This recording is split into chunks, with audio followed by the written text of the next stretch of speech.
Welcome to Foreign Countries, Conversations in Archaeology with me, Ash Lenton. We're into a brand new season of Foreign Countries, and we're talking about the peopling of North America about 13 or 16,000 years ago. Today we're concentrating on the people living and moving around the ice-free corridor of what is now Western Canada. My guests are Professor Jack Ives of the University of Alberta and Dr. Gabriel Yanicki of the Canadian Museum of History, who together with their colleagues published a paper in the PaleoAmerica journal on just that. So welcome Jack and welcome Gabe. Now Jack, as a medievalist, I am way outside of my wheelhouse here, so can you get me up to speed? I understand that the Clovis first hypothesis is no longer tenable. There were people in North America, and indeed South America, before the earliest known dates for Clovis points. And also, the old wave of advance through an ice-free corridor is no longer considered the likeliest method of populating North America. The Pacific coast was much more likely. But today we are talking about people using that ice-free corridor. So what was the background to this research, and what were you aiming for with this research when you published this paper, Confluences, Fluted Points in the Ice-Free Corridor? As in many respects, it was the third iteration of something I've been working on for the better part of 20 years. And it's almost, in my case, a situation of if you have lemons making lemonade. For the better part of 3 decades, I was the provincial archaeologist and with the Alberta government, and a variety of senior management roles at the Royal Alberta Museum and in our cultural resource management area. The other lemon aspect would be that Alberta is situated in the ice-free corridor. And I would have to say that in all of North American prehistory, the ice-free corridor is one of the most poorly understood research areas. It's conceived to be studied to death, and nothing could be farther from the truth. And the data that we do have is compromised in some respects. The periglacial environment, and I've been corrected at times, I don't mean periglacial, near glacial, I mean paraglacial environment. What happens to landscapes when they relax after having been frozen under ice masses that could be up to 3 kilometers thick in the Canadian case? When that landscape relaxes, it doesn't do good things for the very first chances of occupation by Indigenous ancestors.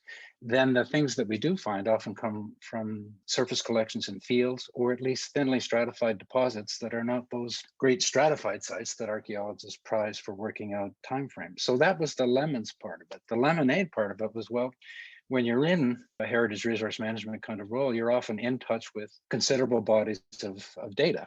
And it may be data that's not readily accessible to others, or that they don't have the time, particularly as practicing consultants, to work a lot with.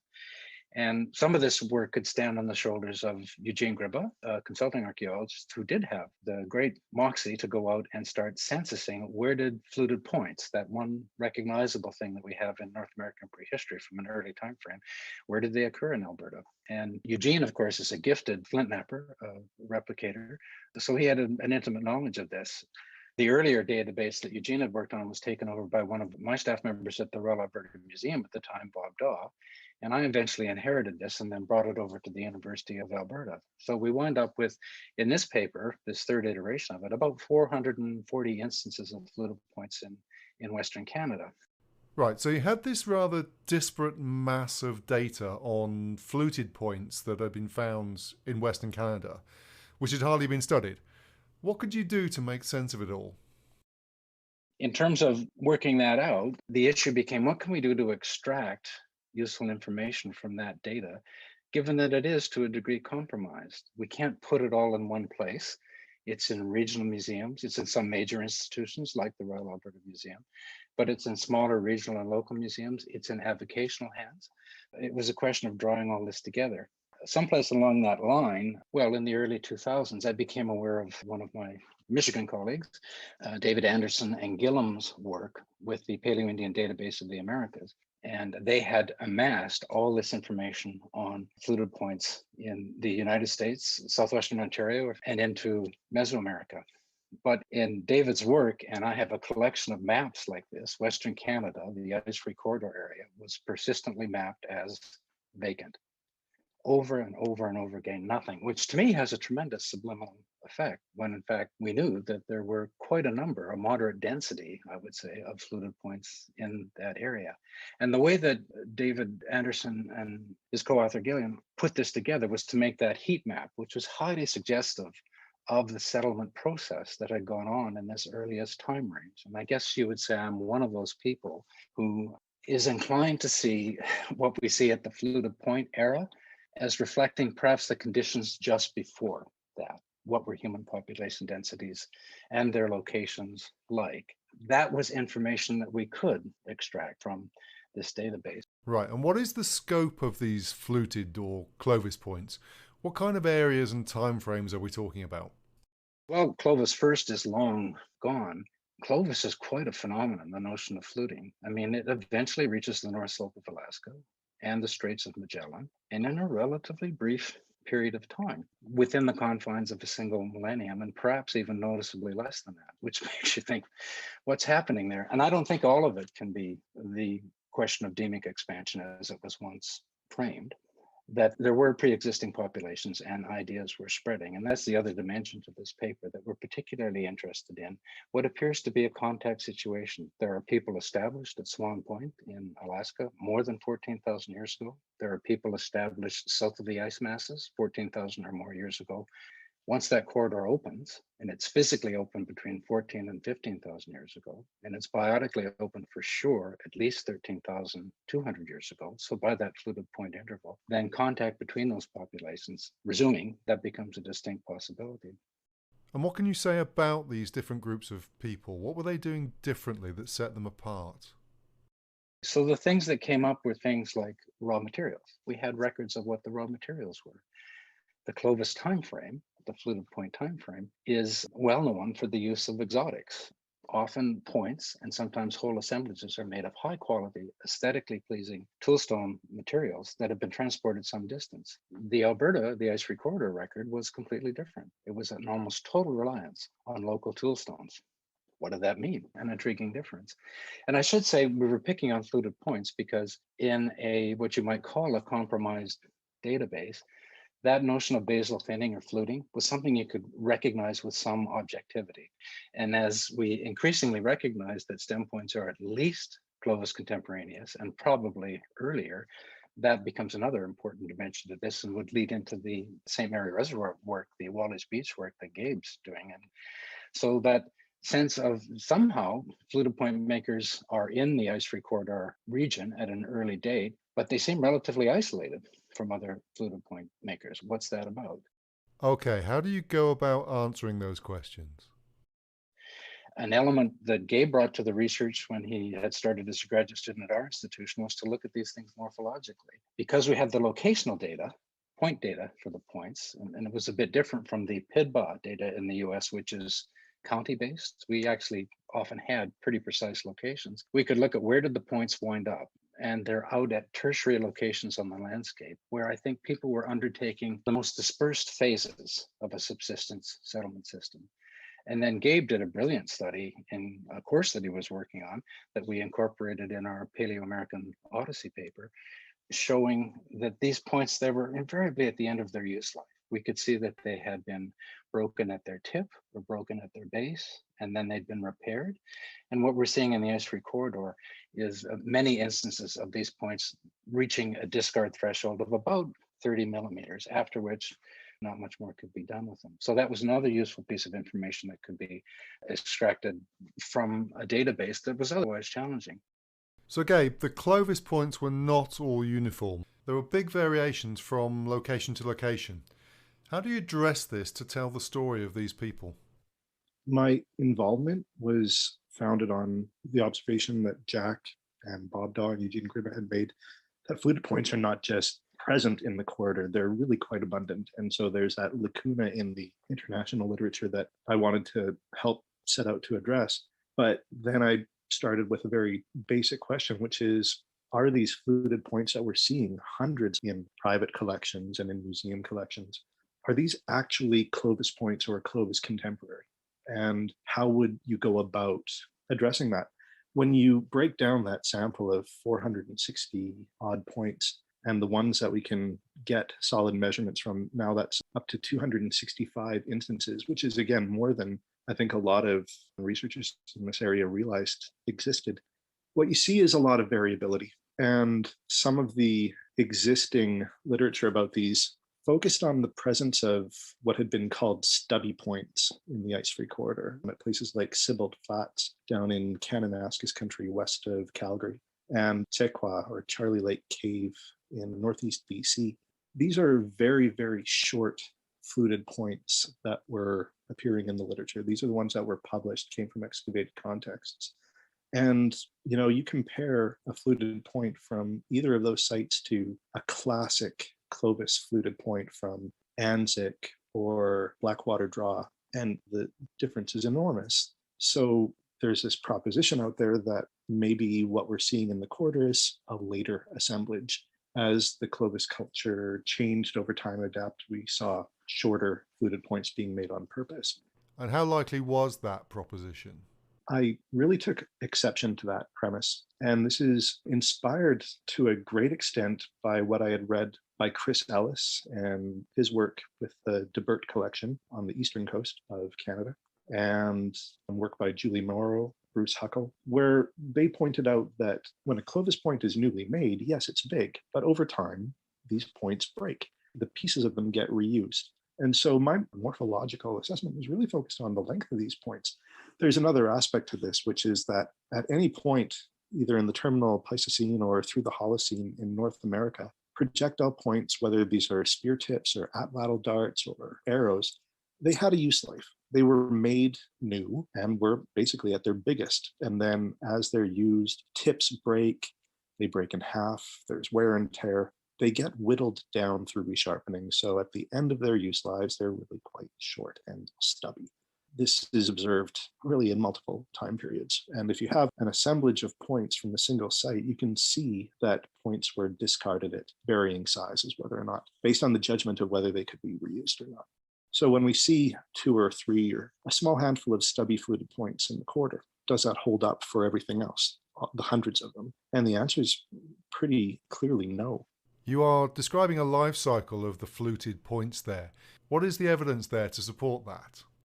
In our Confluences paper, I do get into the metrics and the range of expected variability.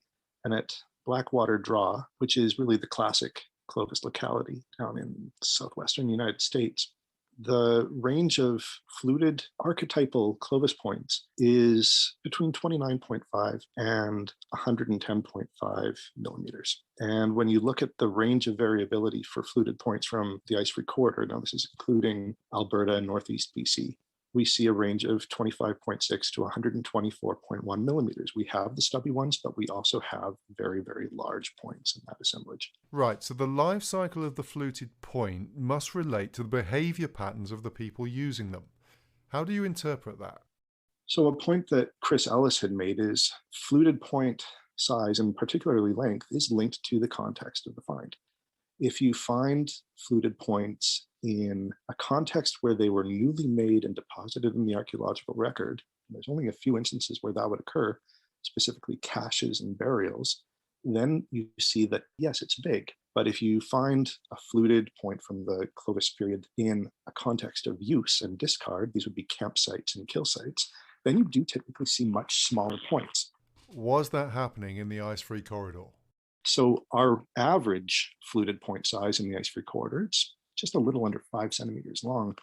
That's pretty typical for a context of use and discard. And so following the proposition that Chris laid out, that a fluted point, the way that it's hafted, it's set in something like a fork or a clamp, a groove at the end of the shaft. That's what the fluting element is for, is to haft it. And it's lashed around the edges. The edges are ground down to make it smooth so that the lashing doesn't get severed and the point just falls out. It might have been glued in. But that fluting element creates a point of resistance when the projectile hits its target. The tip can flex, it can hit a bone in an animal, it can hit a rock, and its breakage point is going to be just at the end of the flute, above the hafting. So you'll wind up with broken off tip and then the fluted element still set in the shaft. Both of those pieces are reusable, and they have different shapes because of the curved excavate margins of a typical newly made Clovis point. Your base will have expanding margins. The tip will be more of a triangular shape. And so a reworked tip should be a fluted triangle, and a reworked base would be like a typical normal fluted point with excavate margins, just shorter. And that range of reworking, it does exist there. When I went through the hundreds of points that we could get measurements for in the corridor, what I found was, well, yeah, we see a pretty clear breakdown of both of those subtriangular forms and expanding based forms. A good number of the shortest points actually showed evidence of breakage at both ends. So what we were seeing is the reworked middle segments, and those are the ones that wound up being the stubbiest. So I get from that the human activity in the corridor was all about the hunting. It was kill sites with fluted points being continuously broken and then continuously reworked.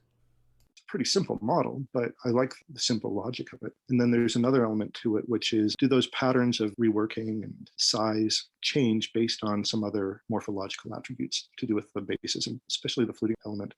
I looked at whether there was any difference between a point that had a single broad flute struck from the middle of the base or points that had multiple flutes, sometimes two small guiding flakes off to either side of the base and then a long channel flake struck down the middle, sometimes more. Sometimes you see fluted points with 5 long fluting flakes. And sometimes you see a combination of different styles on one face of the point and the other. You see a mix. Some are fluted on one side with 1 flake and 2 or 3 on the other. Sometimes it's 1 flake on one side and none on the other. Was there any variance between those different forms? And the answer was no. These are all following the same method of use and discard over time. And again, what we see is the end stage of these points somewhere around 30 millimeters long. So we're able to identify fragments of fluted points that were not reworked. And what was the average size of those? If this hypothesis is sound, then any big fluted point fragment really should have been reused, reworked into something, should end up with a stubbier base. And on average, the fragments that were deemed too small to reuse are about 32.9 millimeters, whereas the shortest worked points are right around that size as well. So that holds up. What's this telling us about hunting practices? What kind of weapons were they? How did they use them? Long ago, it was thought the distinction was those very large early period points, thrusting spears, then the atlatl or spear thrower comes into play, and then the bow and arrow. Much later in time, and really diffidently across North America, the bow and arrow technology is taken up at quite different time periods and not so readily until the late period in North America. But there's quite convincing evidence from studies that Hutchinson and others have done. Certainly the Siberian evidence would suggest that the spear thrower came into the New World. So the points were being thrown at high velocity from spear throwers, and that's going to really influence these breakage patterns.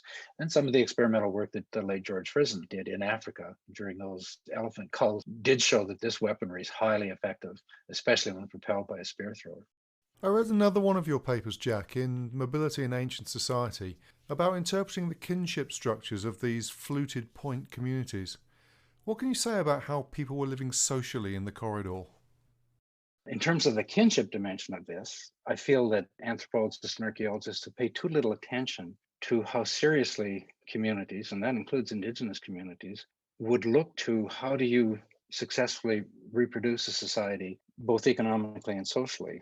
And as another one of my Michigan colleagues pointed out many years ago, Bob Kelly, the peopling of an entire continent, and there's an analogy to Sahul here, is going to be completely vacant at one point. And that is very different from a band society or hunter-gatherer perspective.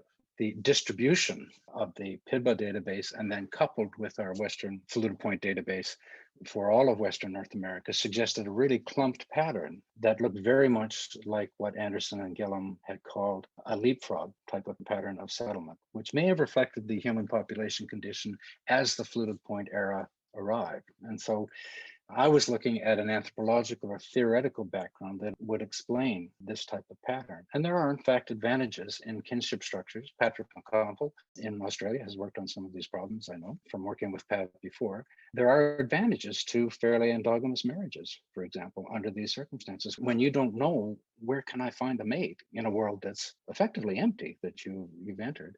And I began to wonder if the fluted point phenomenon was not a case of that world opening out, that there had been a demographic point of takeoff, such as my colleague, Emerita Professor Ruth Gruen and others had talked about, where perhaps in the fluted point era, we're seeing that exponential rise in population densities, and now they start to open outward and might be engaging in more highly exogamous relationships that involve the spread of ideas across the Americas.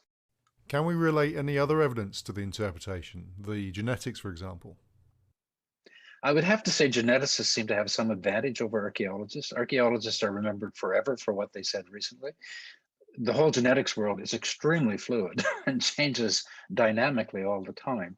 There are some points of consensus that geneticists are working on. The populations that entered the New World were structured. And those of us who've actually worked in the ice-free corridor do wonder if some of the structuring we're seeing that geneticists are identifying could have to do with the prospect for more than one pathway into the Americas. An earliest North Pacific route into the Americas, but a not so distant in time second pathway involving the ice-free corridor. Remembering that a site like Swan Point is over 14,000 years of age, and there's continuous occupation of Alaska thereafter. So in terms of a social dimension, there's that. Now I see, especially with Chinese literature that seems to be at the bioarchive stage, it's not yet published, it's there for peer inspection, I guess, and whatnot. There is a lot of discussion going on that actually the structuring of indigenous populations in entering the New World, that is ancient Beringians versus northern clade or southern clade lineages entering the New World, may actually have taken place in the Old World. And it may actually have taken place in places near the Amur Basin, where we're seeing a very early Neolithic onset with pottery as much as 16,000 years of age. So in that respect, the social dimension of this is quite intriguing. I don't think we're done with the notion of some holistic or more comprehensive understanding of exactly how the New World was populated. So that relates back again to the question of the routes into North America. In this respect, the corridor becomes quite important. It's likely going to not be the first route into the Americas, but it is like that if the North Pacific is highway number one, I like to say, and highway number two is likely the corridor. And there are two dimensions to that. Eastern Beringian populations would have been pre-adapted in their capacity to enter that deglaciating world, which had a very similar environment to what there had been in Eastern Beringia. But we do know there are very early populations already in the Americas. So this whole notion of what happens when they meet is intriguing. And somehow, sometime they must meet, because we see varieties of fluted points, somewhat different ones, as far north as the North Slope in Alaska and the Yukon. And that's the other more novel idea we were raising in the paper, that the different morphological configuration, part of which Gabe has talked about, the straight sides, the V-shaped base, but also these parallel and subparallel flakes look very much to me like a high precision activity carried out by a skilled craftsperson, achieving the thinning of the base of the point, but it's not how it normally was done south of the ice masses. So this whole question, I think, looking to future research is what happened in the corridor. Yeah, I want to ask you about future research. What are the new questions that you need to ask? The other thing Gabe's working on too, the other natural segue to his work, is that Wally's Beach site in the southern funnel of the corridor. Mike Waters and Tom Stafford have taken an interest in dating that site, and it is 13,500 years old. So it is either pre-Clovis, and that's what Mike calls it, or earliest Clovis. And it takes out of the realm of speculation, were there people in the southern portion of the corridor? They were there hunting camels and horses.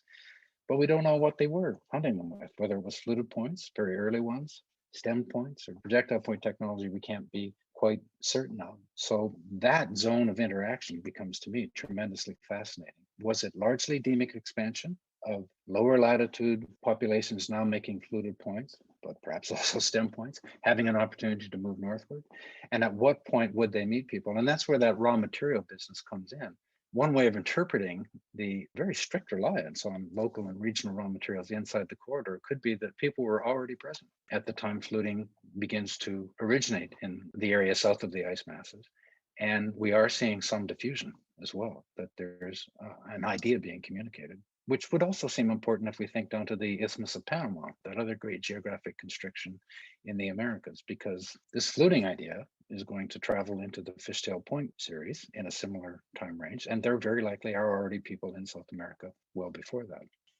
Okay, Gabe, how do you go about answering those questions?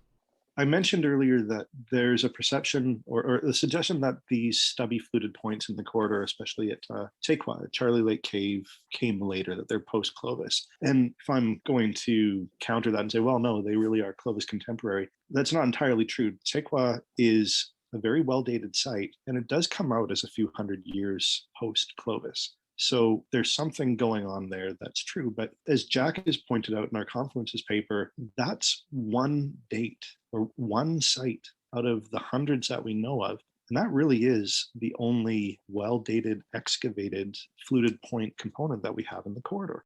The other example is Wally's Beach down in southwestern Alberta near Cardston, where faunal material, Pleistocene-aged megafauna, including horses and camel, have been dated, and the evidence for human butchery on these comes in the form of cut marks and the association of these bones with, unfortunately, non-diagnostic lithic tools, but there is the indication that these animals were killed by humans.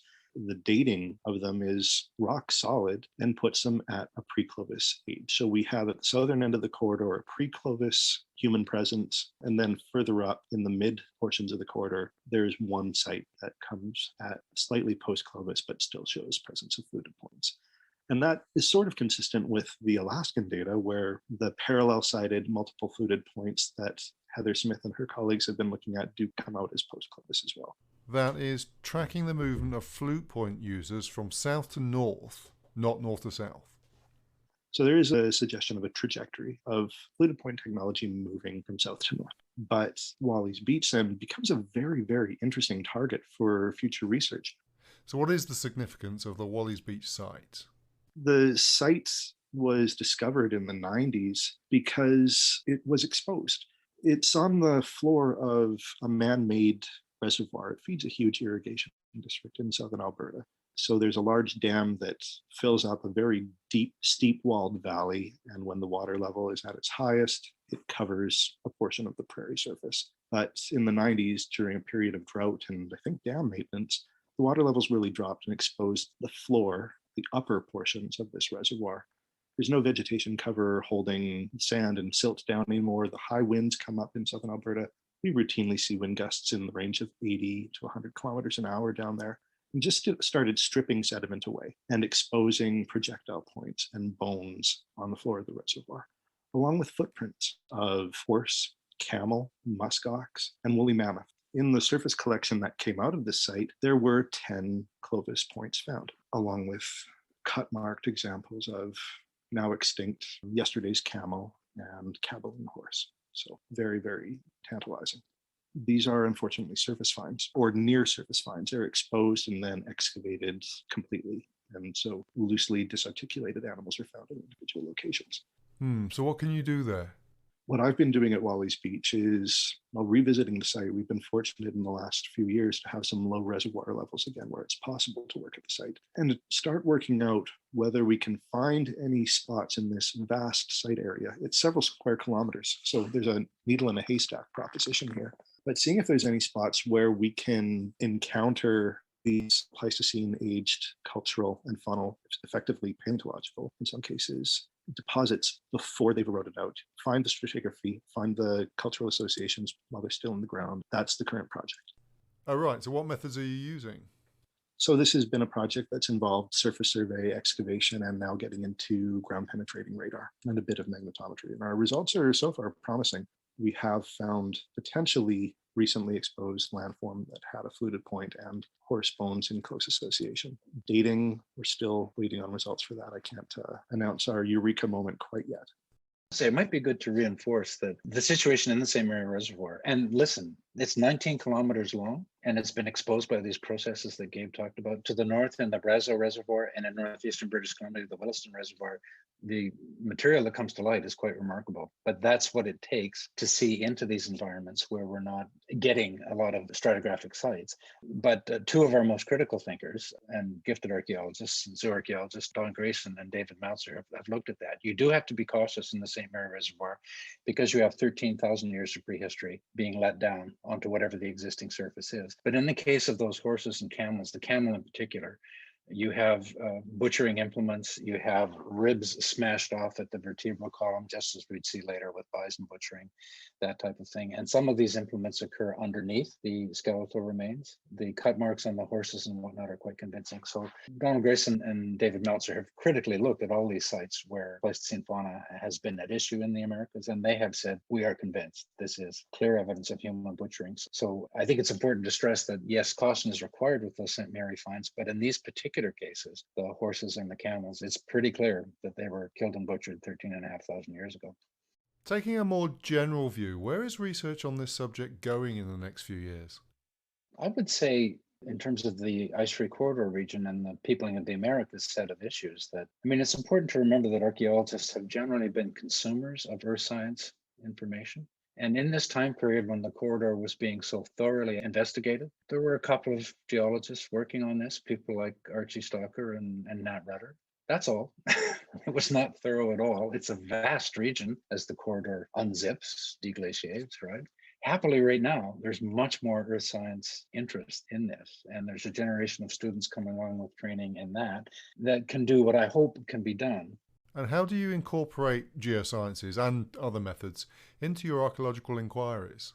There has been a lot of resource management type archaeology in the corridor. But if you're shovel probing, for instance, you're not going to find these sites that are very early. Where has the systematic searching occurred? It just hasn't. And there are ideas being explored by Robin Wicca and Todd Christensen and others. What about the oriented dune fields in the Peace River country at the very heart of the corridor? We know when they were made because of the predominant wind directions. Systematically looking there would be a place you might find early sites. What about Glacier Peak tephra in southern Alberta?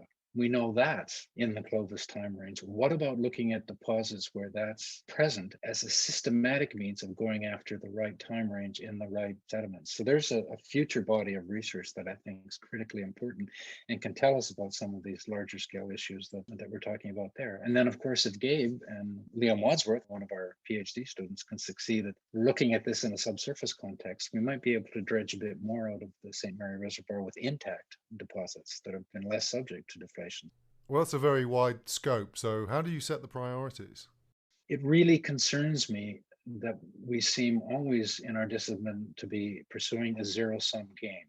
All that matters is what was earliest. You know, it's either the coast or the corridor. I mean, 30 years ago, some of us, Alwyn Bedoin, Martin Magney, and I argued that we can parse this out, you know. It could be the coast earliest, the corridor subsequently, and various combinations thereof. And I would prefer to see an environment, and it's partly a media environment because oldest sells, right? It's oldest. And I see this in media interviews, you know, sometimes you're asked about something on the North Pacific coast from, say, a corridor perspective, and it's almost like we have a chance to talk to this reptilian investigator who still thinks, and we've got all these ideas locked together. Clovis first through the corridor wipes out the megafauna. Those ideas are all separate categories of things. And I think that we have a great prospect to tease out these different dimensions, especially if we reach the final conclusion that those 13,500 year occupations of the corridor are taking place by someone we don't know who they are.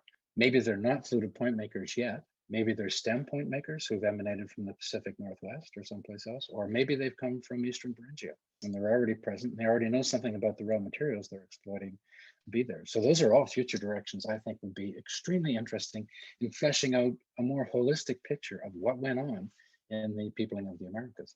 Can I ask you about methods again, Gabe? How do you answer these questions? One area that we're going to have a hand in and is becoming a renewed focus is the movement of raw materials. Are they coming from the south or the north? Are raw materials from interior Beringia moving down into the corridor in this early period, or are raw materials from south of the corridor moving north, or both? Is there some way of using the movement of raw materials to track movement of peoples, and were they meeting in the middle, which certainly bison genetics have suggested is the case? And specifically, how do you go about that? Some recent work that we're doing, delving into museum collections and finding obsidian points.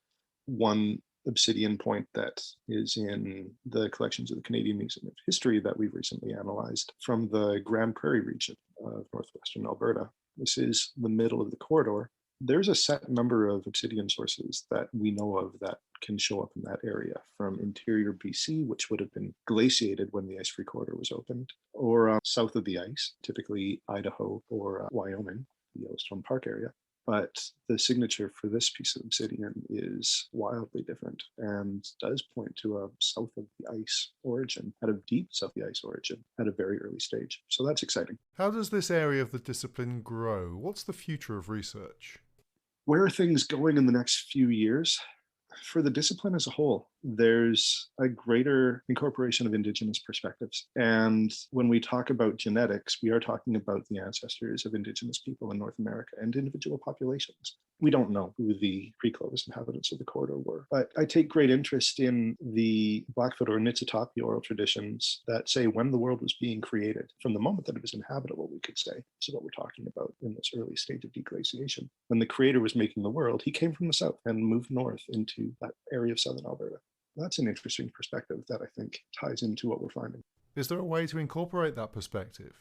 Well, in the genetic evidence in that regard, the existence of a northern lineage and a southern lineage, it's really provocative in terms of what Gabe was saying, because they exist. And today, the northern people that we know of, the geneticists say, are all related on a distant biological plane. The Haida, the Tsimshian, the Tlingit, the Dene or Athabascan speakers, the Algonquians, the Salishan speakers, all the northern peoples of today are in that body. And then there's this whole group of southern clade representatives from the United States into South America. And then there are those populations that are admixed, where those two lineages came into contact with each other. And do you think these contacts started in the Fluted Point period? Some of the things we've talked about with respect to this, these contacts and admixture events may have begun as early as about the Fluted Point era in the corridor. So these are all areas that will be extremely interesting to probe. And for my own particular interest in kinship, I was often kidded, chided, whatever, by colleagues about, Jack, you're never going to dig up a prehistoric kin system. And that is absolutely true. But look at what it is that geneticists are looking at. The distinction I made in other, Dene and Athabascan research was one between, does the society focus on co-residential endogamous marriages within that group?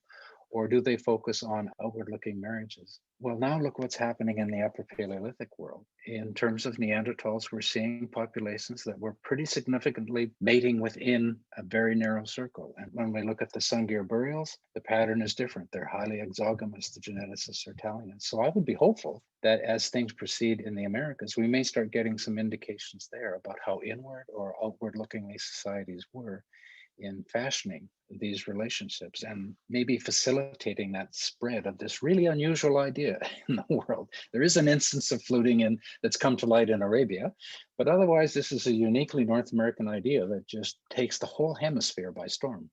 Great. Thanks for educating me today, Gabe Yanicki and Jack Ives. All the papers we've talked about today are detailed on the website. So that brings us to the end of this episode of Foreign Countries. Join me next time for another conversation.